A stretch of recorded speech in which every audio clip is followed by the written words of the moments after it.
Another victory Monday for our Kansas City Chiefs. Woohoo! We have two presentations and one staff report this evening.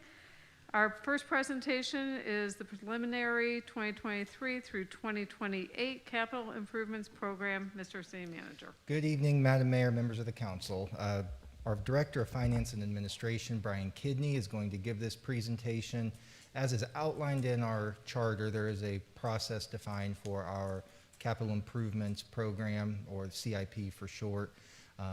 We are trying to bring more attention and robust discussion to that plan each year as part of the budget development process. So Mr. Kidney is going to very briefly kick that off tonight.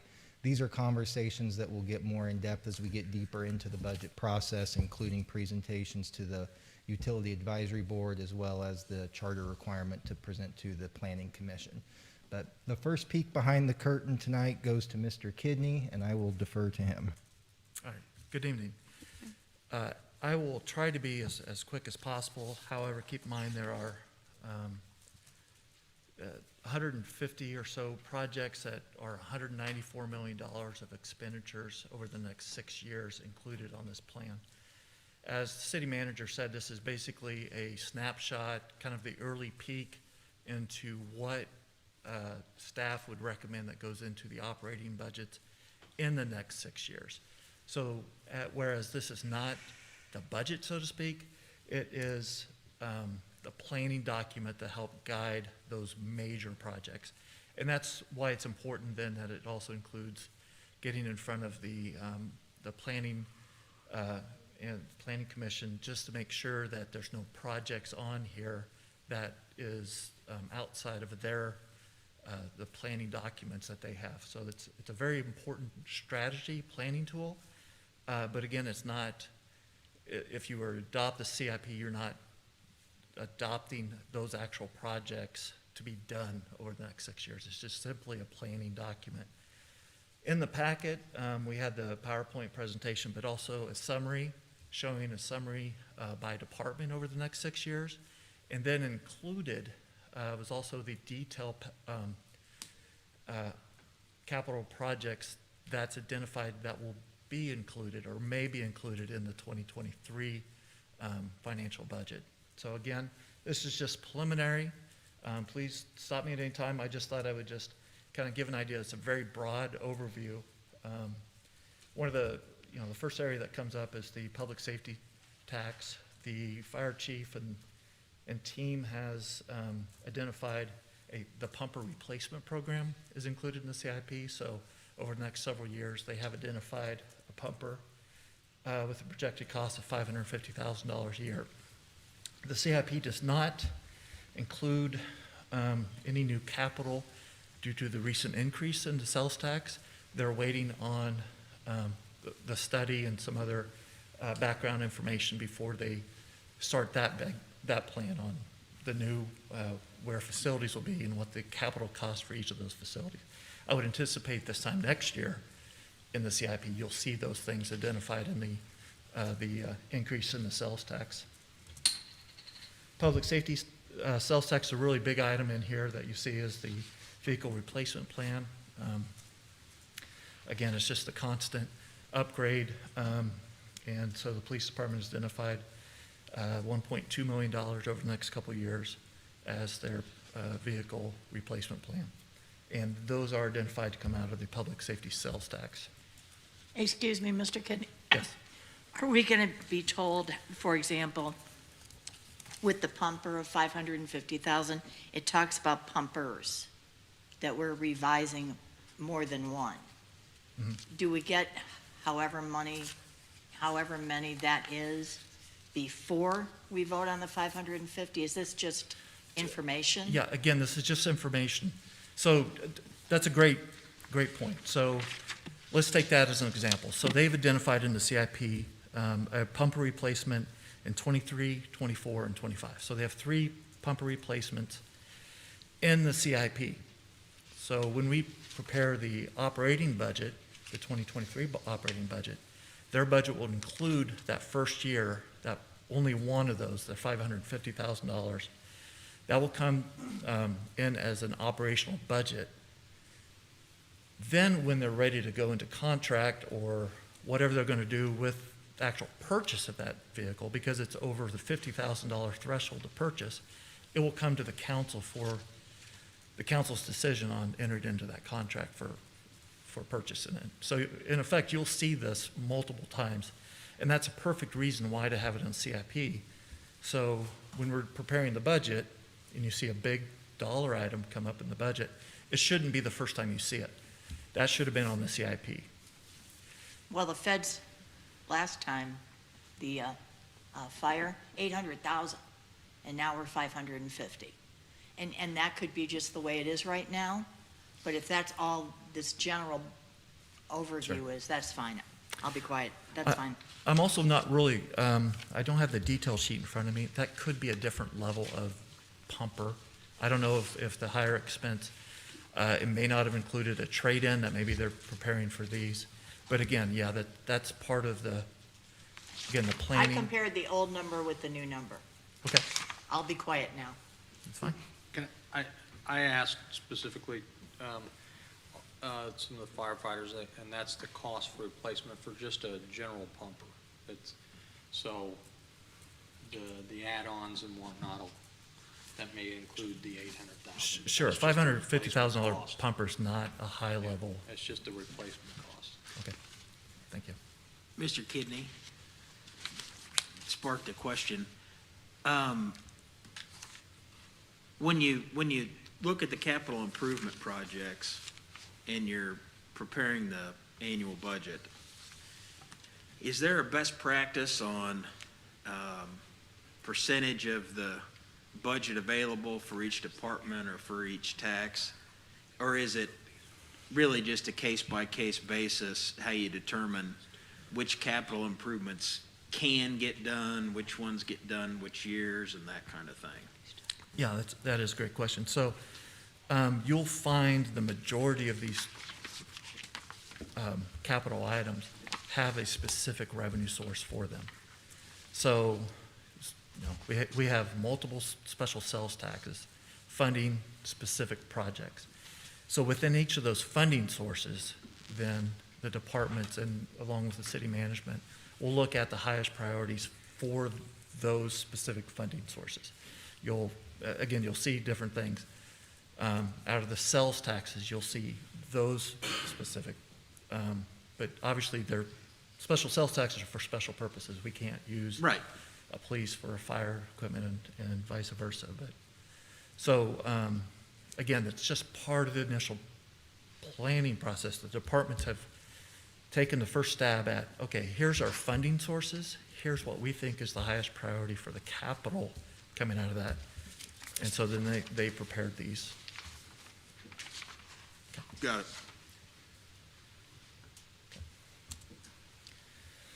Parks and Recreation sales tax, again, that's a very specific sales tax source. They're looking at playgrounds as their primary, about $150,000, and community center improvements. And then you can see in that PowerPoint that includes new gym floor, roof replacement, and HVAC unit replacements. And again, that is specific priority coming out of the special Parks and Rec sales tax. And I got to ask again, Mr. Kidney, I'm sorry. We're looking at water tower stabilization from tourism. And I don't think tourism has any business fixing the water tower, does it? We don't own, do we? Oh, yeah, you bought that. Okay, why should tourism have to pay for it, though? I guess that's my problem. Well, that's I ulti- have a lot of problem not doing enough for our historic sites. Sure, and ultimately, that's going to be a policy decision of the council, but the council that bought that using tourism funds. Thank you. Thank you. Because, if I recall correctly, Did you pay attention? because the water tower that we're talking about, which is Thanks. an old water, tower that overhangs basically the National Frontier Trails Museum, that we wanted to access that property for potential expansions of the National Frontiers Trails Museum. I believe in part, and I believe also in part, restoration of that water tower was thought to be a part of the overall renovation and remodeling and expansion of the Frontier Trails Museum at that time. Of the old mill, Correct. yeah, right. So that's why that was.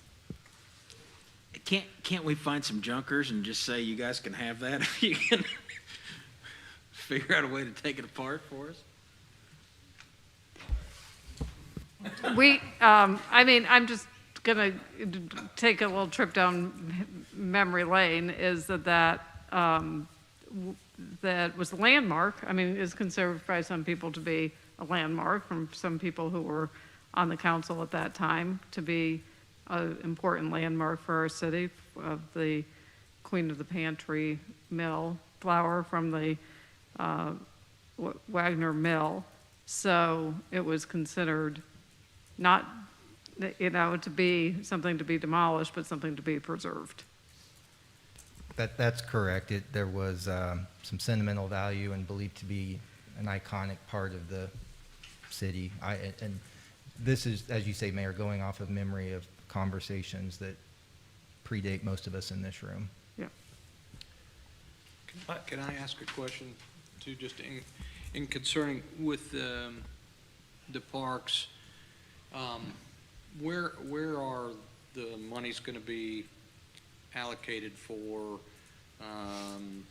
some of the structural issues, the safety concerns of our historic sites? I mean, 3 years ago, it was like $2.3 million, and then you asked them to cut the budget. I'm not picking on you. I just remember being in that. We cut the budget again. Is it going to be a shared cost with tourism and parks? I mean, have we discussed that? I mean, the longer we put this off, the more it's going to cost. So I'm wondering how we're going to start to have a plan moving forward of how we're going to fix it. We already know what the problem is. How are we going to fix it? Who's going to pay for it? Yeah, you're right, that council member, that the needs are still growing ever greater than the resources that we have to upkeep it. I do think we need to have a good, well-informed conversation among the policymakers about that balance between what we spend for marketing and trying to draw people in versus what we spend on maintenance and investment in those sites. The last few years we saw that revenue source a little bit depressed because of COVID and travel Right. restrictions. But I think we're seeing a rebound in that. Frankly, as you know, in part these last few weekends with a lot of out-of-town visitors coming to the Kansas City area for the football games. I know I've seen a lot of other team jerseys around town, which has been good. You didn't run them out of town, did you? No. Just tried to run over him. No, I'm kidding. The conversation that was had a couple of years ago, we pursued, and through our state senator, we got two things. One year we got ownership of the Frontier Trails Museum. So before that was owned by the state of Missouri, and we thought, well, this would be foolish to invest in something somebody else owns. So we got ownership of that. The next year we did get authority to pursue what we called in state law it's called a museum and tourism related activities tax, which is an up to 2% tax on food and beverage purchases within your community. Our thought process was Food and beverages in restaurants. in restaurants, not correct. in grocery stores. Not in grocery stores, in restaurants. So again, the idea that transient folks passing through the community tend to pay a disproportionate amount of that. So tourism sites, people who come visit those. The economic depression and COVID the last few years derailed that conversation, but that was the front of mind strategy that we had for a few years about how to invest in those. Well, and since we're in the budget discussion, I'd hate to go another year without having some progressive plan that we're at least considering, because these expenses are only going to get more and more, and it's been at least 3 years. And if you would, could you get us that report on the items on the historic sites that were, and let all the council members take a look at that? I think it needs to be in the forefront, because some of them, if I remember right, some of the issues foundationally, those were not ones we want to put off too long, or we may just have to shut them down due to safety structural issues, and that's not going to help us. So if we could have that discussion and see if maybe we can begin to allocate from other places and everybody buy into what's important to our city, that would be good. Good, So- yes, I'll get that. That's a good suggestion. We'll get that provided to the council. Okay. And even if the Parks Committee could bring it back up and talk about it, it'd be good too. Very good. So a lot of times, finance folks get up and feel, is this report really important? Are we doing what we're, do people really care? Councilman Stein, that's exactly why we're doing the CIP. That's exactly why the process is. You're asking those questions, developing policy. The whole idea of the CIP is promote discussion of policy. So thank you. I appreciate that. So, water fund, I think a lot of the issues here, name of the game is a main replacement program is a big item on here.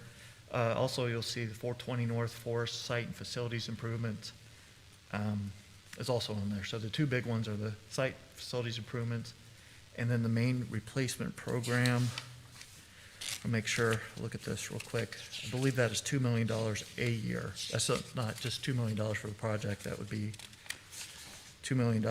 So $2 million in 23 and 24, and then that rapidly increases. So for the period of 6 years, the water department has programmed $18 million worth of water main repairs over the next 6 years. So it's $2 million now, but again, it's ramping up if you look at the CIP. So. Stormwater, you see the projects Leslie to Crane and Hereford, phase 1 and 2. And then street sales tax as the Nolan Road and Lynn Court intersection improvements are two of the items that just kind of popped up for us that may be of interest. And then sewer, of course, the Everfund trenchless technology that they've programmed in here for $500,000 a year. Power and light, you can see they have a lot of major items. The transmission line rebuild, the Blue Valley chimney demolition, and construction of a new substation. Again, those are just in there as part of their planning phase.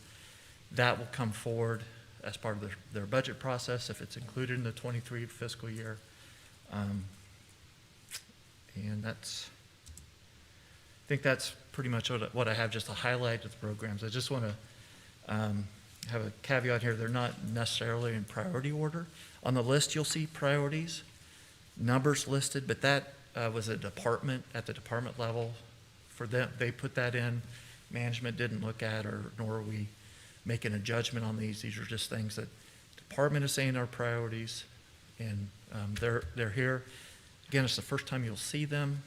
We plan on there'll be either study sessions or definitely if it's a 23 project, it'll be included in the operational budget that the city manager proposes. And, oh yeah, again, all these projects, the detailed projects are all listed on the city's website under the community development site, CIP. Okay, thank you. Any other questions on the capital improvements program? Does that cover the second document, the money? Projects and funding? Yeah, so there was, it's the same projects, it just showed two different ways. One by Okay, fund. page 4. You, the city, whoever does it, combines parks with tourism. They are separate.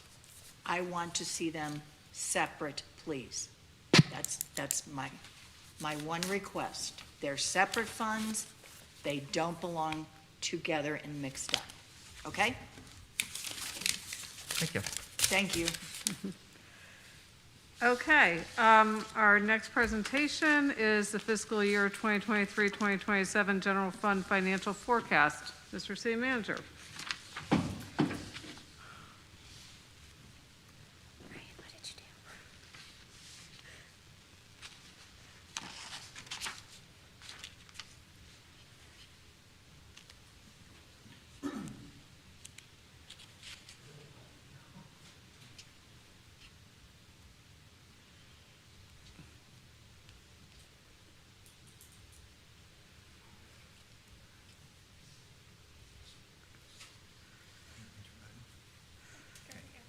Thank you. All right, good evening, Madam Mayor and members of the council. Again, I'm Zach Walker, the city manager. Kind of in keeping with our theme tonight, this is sort of the first peek behind the curtain as we prepare for the budget that will be submitted to the council in May and then ultimately voted on at the second meeting in June. So we will walk through this agenda tonight. It will probably take me slightly longer than 13 seconds. Probably will not be as exciting, but nevertheless successful.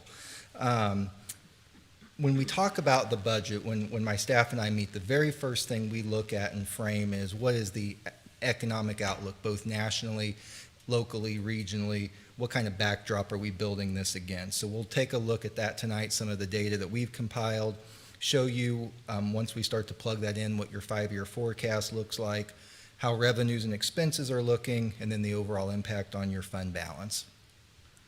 So let's start with the economic outlook at the national level. In its simplest terms here, the dark blue line shows you that there are lots of jobs out there. The light blue line shows you there are not as many workers out there. We are going through a period in time right now where available jobs exceed demand for the demand from workers, I should say, to get out there. And really that's being driven by two primary factors. One is the great migration out of the workforce from baby boomers.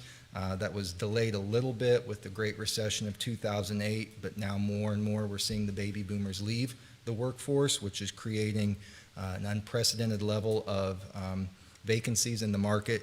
And then the second thing is, with the ongoing impacts of COVID, we continue to see negative impacts on childcare availability, which is disproportionately impacting the number of women in the workforce. 56% of your missing labor workforce is among women in this country.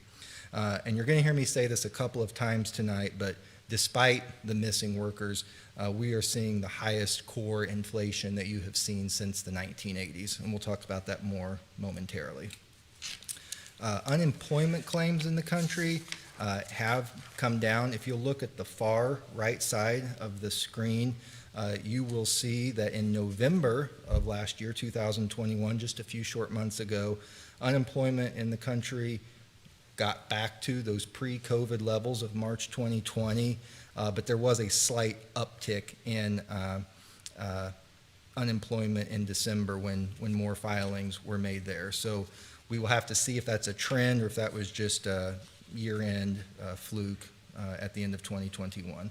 I should also mention, because we do talk about independence for all, nationally, again, unemployment claims for Black and Latino workers are 50 to 80% higher than those for white workers, so something to keep front of mind in your roles as elected leaders. So Moody's, the national rating agency, put out a forecast for 2022 in November. They considered different factors in building their forecast. The Omicron variant that continues to prove disruptive, supply chain issues that seem to fluctuate and at times even seem to worsen, the impacts we just talked about on the labor supply, and as I mentioned, increased inflation. And just to put that inflation in context, the Consumer Price Index between November of 21 and November of 20, that increased nearly 7%. So if you were going to go buy a coconut, it cost you 7% more than it did in November of 20 versus 21. So all across the board, whether that's gas or groceries or a new mattress, it is costing you more today to buy that than that did a year ago. Some of the pluses that we're seeing in the budgets, millennials seem to be increasing their demand to buy homes. I guess they're getting tired of sleeping on the futons, ready to buy a house. Also, whether it be because people were trapped at home or whether they were getting those stimulus checks, there is a large cushion of savings that people seem to be having a pent-up demand to spend. So we are seeing that demand to get out there and spend dollars. If only we could have the supply to match that demand. So this is a peak regionally, so kind of lowering your gaze from the national level to the regional level. Cost of living, you can see the Kansas City region among some of its peer cities and population falls there in the middle. What this chart tells you is that on the one hand, about 2/3 of people in the Kansas City metro area earn enough to be self-sufficient and not rely on any aid or support to live in their homes and buy their groceries and all the other things that come with cost of living. But that does mean that another third, or 33%, are not able to support themselves on their current income. So kind of shows you some of the economic difficulties that we face here in the regional home front. Our unemployment here in the Kansas City region, we have bounced back faster than the national average. We were somewhat flat in our climb back out from COVID until July of last year, when the area added 17,000 new jobs. Overall, we have gained back 127,000 of the 142,000 jobs that we lost during the pandemic, which is about 90%. That pandemic rate was about 3.2%. Unemployment, we're hovering somewhere around 3.6% here today in the Kansas City region, so just slightly above our pre-pandemic level. All right, so kind of summing up economic outlook that we are building our budget around. Given the depths of the recession, our recovery really has exceeded expectations.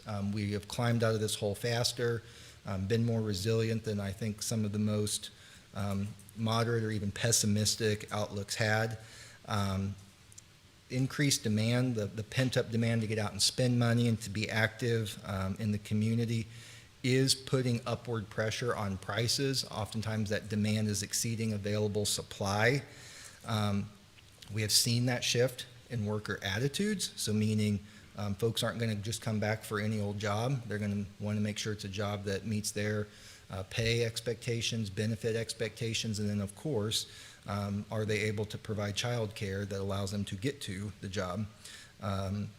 We are really achieving a historically normal growth, but sustaining that is going to be challenging in later years. If we don't continue to find ways to attract new jobs to our area or provide our workers with the skill set they need to meet the ever-changing demand for workforce development. All right, so now we're really going to drill into our budget picture for the coming fiscal year. And I will tell you that this is very general fund specific. You will recall the council adopted resiliency or fund balance policies for each of your 3 utilities. So those are being worked on by city staff right now. Over the next few weeks, those will be presented to the Public Utility Advisory Board and then brought to the council. So my comments to you tonight are focused largely on the general fund. As just a quick reminder for all of us, the top 3 revenue categories in our general fund are our payment in lieu of taxes, our sales taxes, and our franchise fees. Those comprise 65% of the revenues that come into the general fund budget.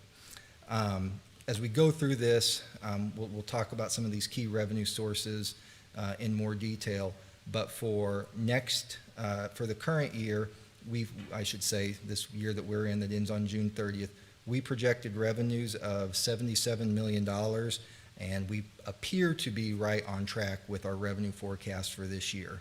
I will remind you that our budget this year had one-time revenues from the APRA funds of $3 million. Those go away after this year, so that was artificially inflated by that number, but it helped us bridge that gap this past year that we otherwise would have had to address through other means in the budget. So first revenue source I want to talk to you about is our property tax revenue. Property tax, I know, has certainly been an area of consternation as the county has been adjusting and dealing with that over the last few years. We have experienced pretty steady property tax growth in those reappraisal years. What we hear from the county, and we'll see if this bears out in reality, but that they believe they have streamlined their reassessment process and expect smoother increases instead of these violent fluctuations that we've seen over the last few years. So we will see if that bears out. But that said, we are forecasting a 2.5% increase in our property tax collections in the out years of our forecast here. I will tell you that the dip that you see on the screen here is a product of 2 things. One, we moved the Parks, Recreation, and Health levy out of the general fund and into its own separate fund so we could better monitor the utilization of those funds. So that was a $2 million drop by moving those out. And then also, we lost revenue through the result of the Board of Equalization appeals and the 2019 reappraisals. So that is why you see some of those first blue lines dropping down, but then we're forecasting that 2.5% increase in the out year, so you see the small, steady increase thereafter. I want to talk about sales taxes next. I know this is a very important revenue stream for the city. These, again, are sales taxes from our brick and mortar stores that operate and have a physical presence here in Independence, not our online sales. We'll talk about that in a moment. Our sales tax revenue is doing very well this year. We budgeted that number at a lower level this past year because we still didn't know what the impact of COVID was going to be, but we've seen continued steady growth in that number this year.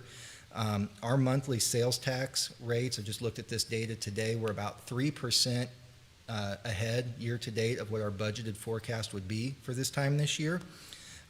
So we are forecasting steady revenue growth in those out years. To be specific, 4.5% for next year, 2% for the 23-24 budget, and 1.5% in 24-25. So we are seeing that growth.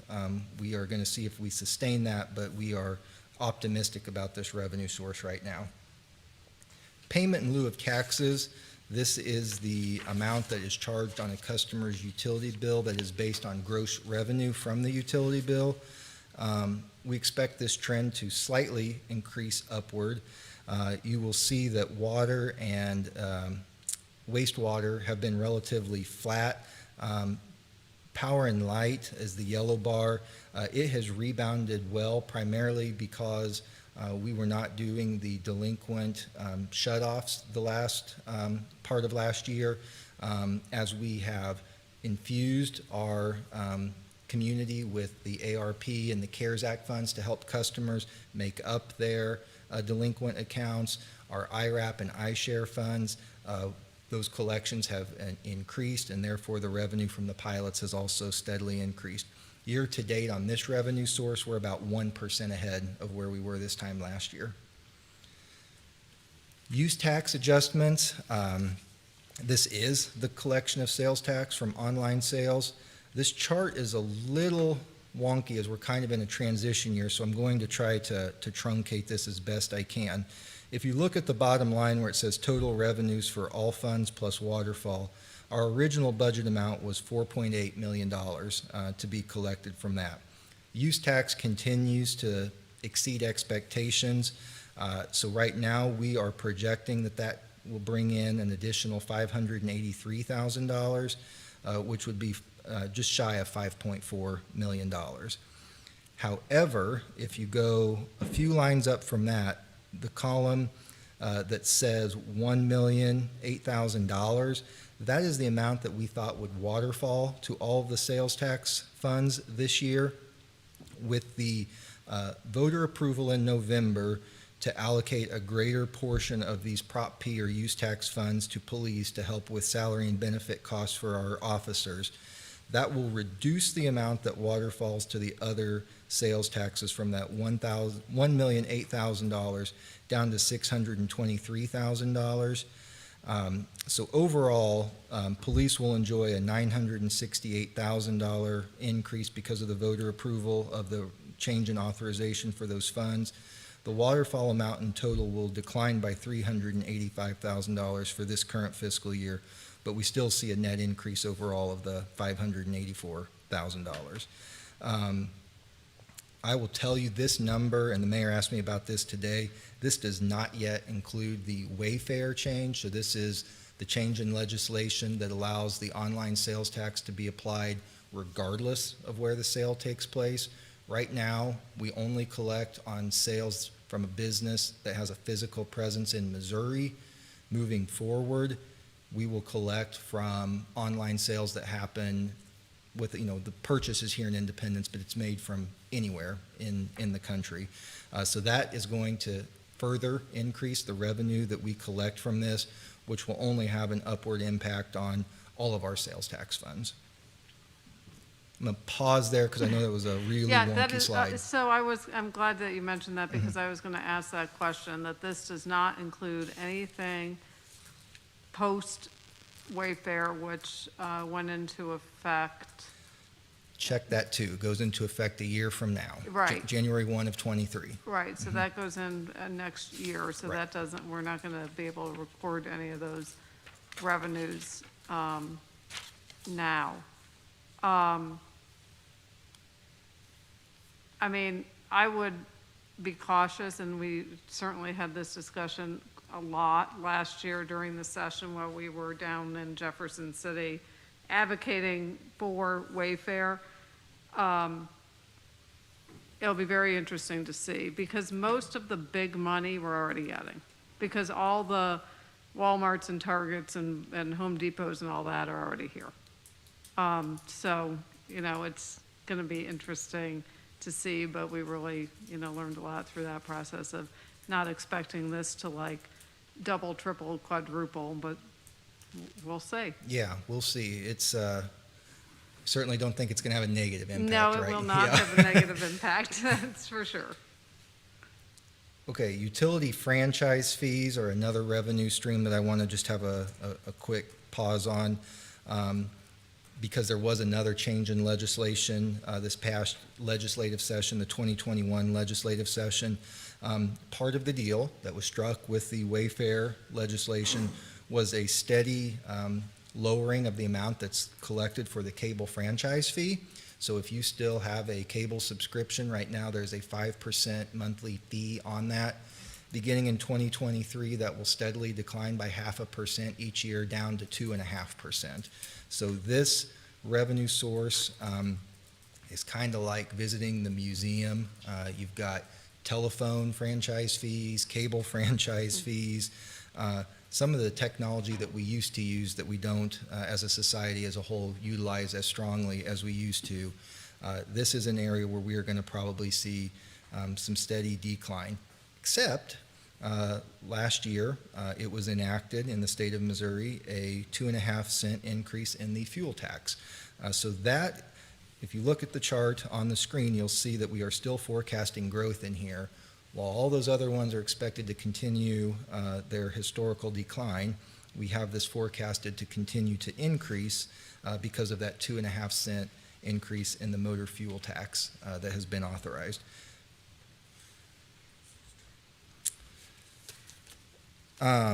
This is fines and forfeitures and charges for service. This is not so fun of a slide, but it's an important impact on our budget. This is a revenue stream that, as you can see, is very much trending downward. Fines and forfeitures right now are trending $1.8 million less than what we predicted during the budget for a couple of reasons. One is there's been intermittent closures of the municipal court and of the Jackson County Circuit Court due to COVID. So because of some of those closures, if court's not open, makes it a lot harder to get in here and adjudicate the cases. The other thing that we are dealing with here are the continued impacts of what's known as Senate Bill 5. So after the civil unrest in Ferguson, Missouri in 2015, the Missouri legislature put in some restrictions about assessing fines and court costs in municipal courts, and that has had a continued negative impact on the amount of collections that we make in our municipal court. Charges for services are also bundled in here. Examples of charges for services include transit revenue, code enforcement, and school resource officers. Transit is one of those services that is absolutely essential for the population that relies upon that, but the cost of providing that service continues to far outpace the revenue that we're bringing in for it. That has fortunately been subsidized these last several years by federal grants that flow through the Kansas City Area Transportation Authority, but we're going to need to continue to strategize about how we provide that essential service in a way that's sustainable here in our budget. The school district we provide officers, school resource officers to the school district, and they pay for that service. The vacancies in the police ranks that we've talked about have meant we have not had the bodies to provide as many school resource officers, which school district bless them, they aren't going to pay for something they're not using. So they have not been paying at that same level because we haven't been providing the staff for that. We think we're back on top of that issue now, but it has still had a negative impact this year. Combined, fines and forfeitures and charges for service right now are trending 15% below the revenue that we forecasted in the adopted budget. Mr. City Manager? Yes, can I ma'am. stop you there on another one of my favorite topics, which Yep. is fines and forfeitures. We now are required to purchase a software system for our municipal court, although the previous software system that we already purchased at a cost of, I think, $300,000 was approved by the state of Missouri, and now we're being told, no, you can't keep using that one, you have to use this one. Correct. So when do we absorb that expense, that unfunded mandate from the state of Missouri? We're initiating that right now, and as you say, that is an unfunded mandate that we don't, I mean, it's not like we can just tack it on to a ticket in municipal court because of those aforementioned changes in Senate Bill 5, so we'll have to dip into fund balance to cover that cost. And secondly, we can track the revenue decrease. I mean, that is what it is. That's fairly easy to do. But we no longer have the ability to track how many people fail to come to court. Is that correct? Correct. Okay. Because this is an ongoing battle in Jefferson City with trying to compel people to show up for court. Absent being able to fine them, suspend their driver's license, and, extreme cases, detain them. A lot of this is caused by people not showing up for court, which our prosecutor is here to, I'm sure, confirm. But we don't have any way to provide to the legislature that number of people, that percentage of people who are not coming to court. Correct. In order for us to make our case as to why we need to put measures in to compel people to come to court. That's correct. Okay. Mitch, I know you're dying to say something. I'll bet he's not. Okay, moving on. That is the revenue side of what we're looking at for budget. Let's talk quickly about expenses. Good news here. Our expenses right now, we are forecasting really to land right on the nose of what we budgeted here. We are within 0.2% of our budgeted expenditures. So right now, 0.2% below what we budgeted. Really, the story here is those vacancies that we're carrying across the organization. Those are making up for the salary savings from that is making up from the overtime costs that we're having to occur to provide our services. So for example, in police, in fire, in public works, we have in parks, we have way too many vacancies. So we aren't paying those salaries, but we are still having to call people in to do the work. We're having to pay overtime. So that's pretty much the wash that you're seeing here right now on the expense side of the house. This picture would be really cool if it was a postcard from Worlds of Fun. Instead, it's a picture of revenue growth and fund balance, which makes it not so cool. The red line is the historical and forecasted expenditures for the general fund. The blue line is historical and forecasted revenues. The yellow line is our fund balance. As you can see here, the last year we used $3 million of ARPA funds to help stabilize our budget deficit, but that money goes away this year. The increase in expenditures largely attributed to inflation and rising costs of doing business, whereas revenue is increasing but not nearly at the rate that we are seeing our expenses go up. So what this picture represents is the projected look if we were to do nothing, if we were to make no changes to our revenues or to our expenses.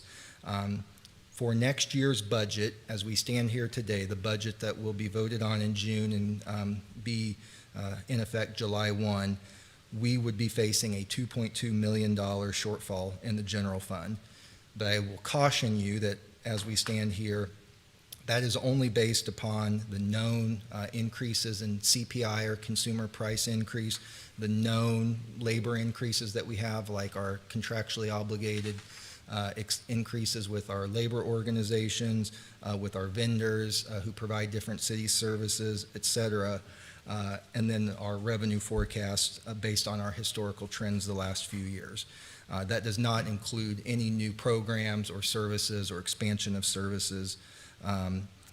Largely, I think you can attribute this to the slide that we were just talking about, which is that drop-off in those fines and court costs, which has been on a steady decline the last several years.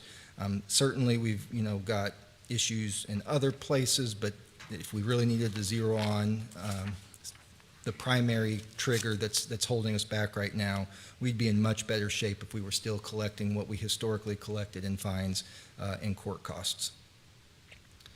This is just another way of looking at specifically at fund balance. Again, fund balance for those watching at home is like our savings account. It's the amount that the city has in reserve for unknown costs that would pop up throughout the year. So snow removal, or if there was a major windstorm or ice storm, costs that we weren't planning on, we usually draw on our fund balance for one-time expenditures like that.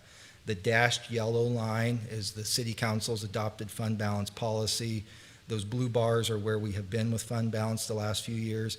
The council is to be commended that over the last few years we've been adding to fund balance steadily, but without changes, you can see we will have to start utilizing our reserves to balance our budget to the point in 2 years our budget would run into the negative in reserves, which of course by state constitution we can't have an imbalanced budget. So pausing right here, just kind of the key issues that we're facing right now as we start to shift our focus towards building next year's budget. The $3 million that we used from ARPA to balance our budget last year is gone. The $1 million that we used from ARPA to help fund the premium increase, the city's side of the Staywell Health Insurance premium increase, is gone.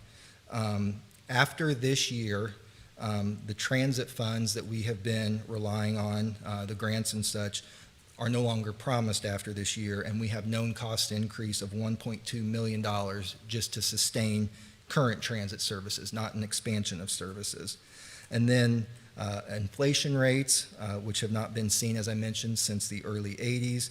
That's going to impact expenditures, particularly on the personnel side. I don't think it's reasonable to expect, our personnel to either have flat or low percent across the board increases when inflation is exceedingly high. And then finally, the revenue growth that's lagging that demand for increased expenditure. So those 5 key pressures on our budget that we'll have to address between now and the second meeting in June. On this slide, I've talked a lot historically about where our fund balance is at, and I've had some folks ask me, what's the importance of that? Look, the council has a reserve policy that's really aligned with best practices. We have adopted a policy of 16% of general fund revenue. When you look at the other cities that surround Independence or border Independence, we are right in line with what other cities are utilizing for their fund balance amount. Somewhere between 17 to 25% seems to be what everybody is utilizing here in the eastern side of the metro area. What this chart tells you down at the bottom is what percentage of your fund balance is being met. So right now, as we stand here today, Independence is only funding half or 52% of its fund balance. So we have 8% of our 16% fund balance. Blue Springs is at 88%. I can tell you, in keeping up with their city administrator, our acting city administrator, that number dipped a little bit this year because, one, they had a change in loggers that they had to pull from fund balance to fund that increase like the city did several years ago, and then they balanced their budget last year utilizing a little bit of fund balance. So they are slightly below their funding target, but you can see Liberty, 21%, above their target. Raytown decided to go big, I guess, and is 221% above their target. Kansas City slightly below at 82%, and Lee Summit slightly above at 74%. So this is, again, kind of a policy decision. If we wanted to meet our fund balance reserve policy, we did the math. We need to be adding $2 million per year to fund balance to get to our target reserve. And again, this number is up. We have worked steadily over the last several years to build this number. So we are to be commended for that, but I also wanted to try to answer the question, why do we always talk about fund balance? Okay, so wrapping up, sort of next steps and considerations. The budget will be submitted to the council at the first study session in May. We'll have those deliberations over that next month and then voted on at the second meeting in June. There will be plenty of time for additional input and dialogue. We have a citizen survey that is, Meg, still open, or no, the citizen survey has now closed, but we'll be incorporating that feedback into our planning processes as well, and we'll share the results of that with the council soon. The chart, the table here really just shows you some of the key points that we've talked about, the things we need to focus on. But I guess what I would leave the council with, this is once again going to be a maintenance budget. This is going to be about how do we sustain the services that we've got. If we want to add additional services or expand services, we're going to have to either find new revenue or be willing to reduce in other areas to fund that. So with that, I will go ahead and yield to the council for any additional questions. Okay, thank you. Questions? Mr. City Manager, Sir. when you talk about the budget considerations, next steps, just reading through some of the list here, when you continue to monitor revenues and expenditures, there's a lot of chatter that rates are going to start climbing in March, that they're going to go up, which will do some more things with inflation. Right. So I hope that we're going to be monitoring that as we move forward. I know it kind of puts everybody in that, normally you're pretty optimistic. I didn't hear that word this time around, and I'm glad, because I think that we really need to be cautious going into this budgeted year. Inflation's going to be affected by rates. Rates are going to come up. They're already talking about it, and the market's going to change. Probably won't be dramatic in the beginning, but when we start getting in closer to setting our budget, I'd like to see some, if we can, just whatever adjustments you think we can project moving forward with, and be very cautious moving forward. Those are good points, and we've tried to have those dialogues a little more frequently this year about budget position, and I think we'll increase the frequency now that we're getting closer to, really needing to firm up these decisions, and those are important considerations. We'll make part of that dialogue.